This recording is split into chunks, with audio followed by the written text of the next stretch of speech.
Gente boa do Clube de Leitura do Gabo, aqui é o Diego com mais uma dica de leitura. E a obra de hoje é Kafka, um artista da fome, com outros contos. Vamos lá. Quais são os contos que temos aqui? Primeira Dor, Uma Pequena Mulher, Um Artista da Fome, Josefina Cantora ou O Povo dos Ratos e Na Colônia Penal. Bom, essa é a próxima leitura coletiva do nosso clube de leitura e a gente escolheu ela porque a gente está tentando lançar um livro de contos, então seria interessante se aprofundar, né, mais em publicações que têm esse intuito. Então o Kafka, como é conhecido por todos, é um maravilhoso autor e seus contos trazem inúmeras reflexões, né, sobre a vida em sociedade, autoritarismos, sobre a ressignificação da própria vida e sobre outras questões. Então ele foi escolhido por isso. Bom, vamos aos contos. O primeiro conto desse livro, que é A Primeira Dor, conta a história de um trapezista. Ele vive, né, não só pela sua arte, mas por sua arte. E ele tem um empresário que cuida de todo o resto. Literalmente o empresário o isola da sociedade. Ele só desce do trapézio quando ele tem que se deslocar de um lugar para o outro. Então é uma vida que aos nossos olhos pode parecer bastante sem sentido, né? Vivendo unicamente pela arte do trapézio, quase que excluído do resto da sociedade. E pode parecer que ele é extremamente dependente do empresário, mas o empresário também é dependente dele. Isso fica muito claro em um determinado ponto do conto, no qual o artista questiona o empresário, dizendo: eu não consigo mais viver assim. E tu achas então que ele vai dizer: bom, se eu não consigo mais viver assim, eu preciso abandonar essa vida e aproveitar o resto que a vida e que a sociedade tem a me oferecer. Mas não, ele diz: eu preciso de um segundo trapézio. Ou seja, um trapézio não basta, mas dois são capazes de ressignificar a minha vida. Mas passado isso, o empresário começa a questionar: será que a partir dessa indagação ele também não vai perceber que o trapézio não é suficiente para a vida? E como eu vou viver sem ele, né? O empresário sem o artista e o artista sem o empresário. Então, basicamente, nós temos então nesse primeiro conto uma reflexão sobre a necessidade de ressignificar a vida, não apenas em um único motivo, né? Pessoas que, se eu atingir determinado fim, minha vida vai estar solucionada. Se eu sou muito bom nisso, se eu fizer só isso da vida, isso vai ser suficiente para dar significado à minha vida. Mas será que isso realmente é? Será que é possível ter uma vida inteira baseada em apenas um único propósito? Será que é possível ter uma vida baseada na dependência em outra pessoa? É muito complicado. Particularmente, eu acho que não. Um único propósito, uma única pessoa, são incapazes de dar sentido à nossa vida. Então vamos ao segundo conto. Esse foi muito interessante, eu gostei bastante. Não é o melhor para mim dessa obra, mas é muito bom.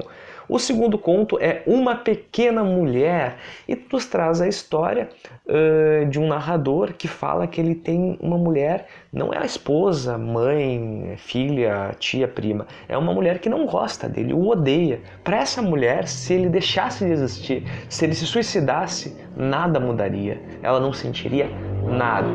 E ele tem que viver com essa pessoa. Ou seja, ele literalmente bota a mão na frente dos olhos e segue sua vida. É quase como uma analogia à necessidade de vivermos ao lado de pessoas que não gostam da gente, que não se importam com a gente. Muitas vezes isso acontece no trabalho, na faculdade, em vários lugares. É natural e comum que nem todo mundo vá ter simpatia por todo mundo, né? O importante é ter o respeito, mas a simpatia não vai acontecer. Então é mais ou menos isso, né? Mostrar essa reflexão de o quão é complicado a gente esperar ou querer que todo mundo goste da gente. É natural que nem todo mundo vá gostar da gente. A gente tem que viver com isso e a partir disso dar significado à nossa existência diária. Conto interessante, não tão bom como o que vem agora, que é Um Artista da Fome, que nos traz a história daqueles faquirs, sabe? Aqueles artistas que costumavam passar longos períodos sem comer, né? E as pessoas assistiam. Era muito comum no século XVIII, XIX, mas ao longo do século XX, né, foi perdendo a importância. Então aqui nos traz a história desse faquir, né, que ele tem um empresário também que não permite que ele fique mais de 40 dias sem comer. Então o máximo que ele permite é 40 dias. Só que com o passar do tempo, os shows vão perdendo a adesão de público, ele vai perdendo a relevância, as pessoas deixam de se importar e isso começa a incomodar ele. Então ele decide abandonar o empresário e buscar então trabalhar com um circo, onde ele acha que vai ter então mais público e mais liberdade de trabalho. Realmente mais liberdade ele teve, público não. E com essa liberdade, então ele ficou mais de 40 dias sem comer. E ficou numa jaula que ficava entre os animais e o picadeiro. Então quando as pessoas saíam do picadeiro e iam lá ver os animais, cruzavam por ele, mas não admiravam, só passavam e tal. Mas como não tinha mais ninguém cuidando, ele passou dos 40 dias. E ao passar dos 40 dias, ele foi cada vez sendo mais e mais e mais esquecido. A sua arte foi perdendo cada vez mais e mais relevância. Até que um dia passa o dono do circo e ele percebe, ué, por que essa jaula está vazia? E ele pergunta para o cuidador, e o cuidador diz, ué, que estranho. E quando vão pesquisar, descobrem que ali estava o artista da fome.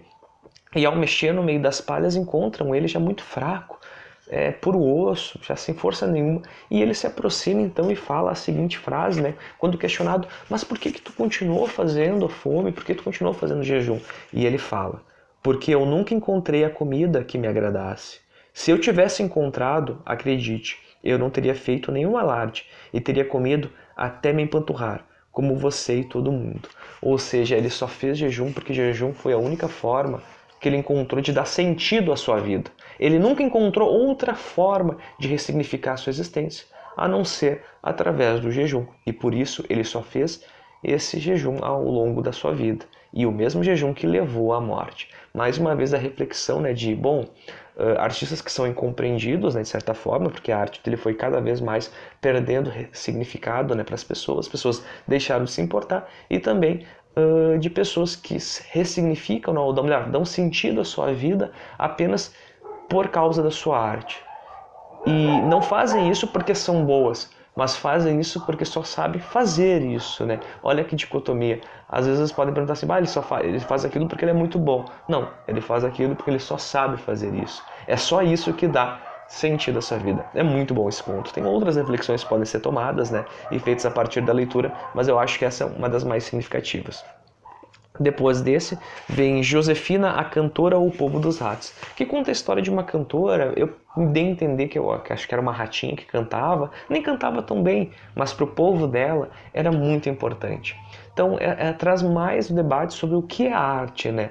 Eu não cantava tão bem, mas para aquele grupo de pessoas aquilo era arte, elas paravam para ver aquilo, mesmo sabendo que não era tão boa, mas para elas era o que dava sentido à palavra arte, né? Então, daí traz aquela reflexão de que, talvez uma determinada coisa seja arte para um grupo, não é para outro.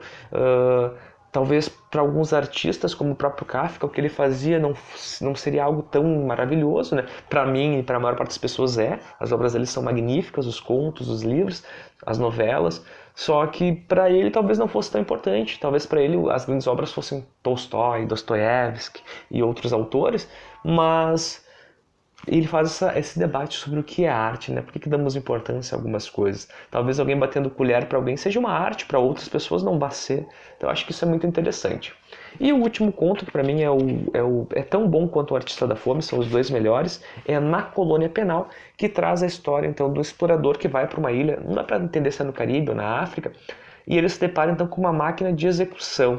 Essa máquina ela é quase que admirada, né, lá pelos oficiais daquela ilha, né, que adoram ela. Só que as pessoas que são executadas nessa máquina, elas são executadas sem nem saber o motivo, né, sem nem saber qual foi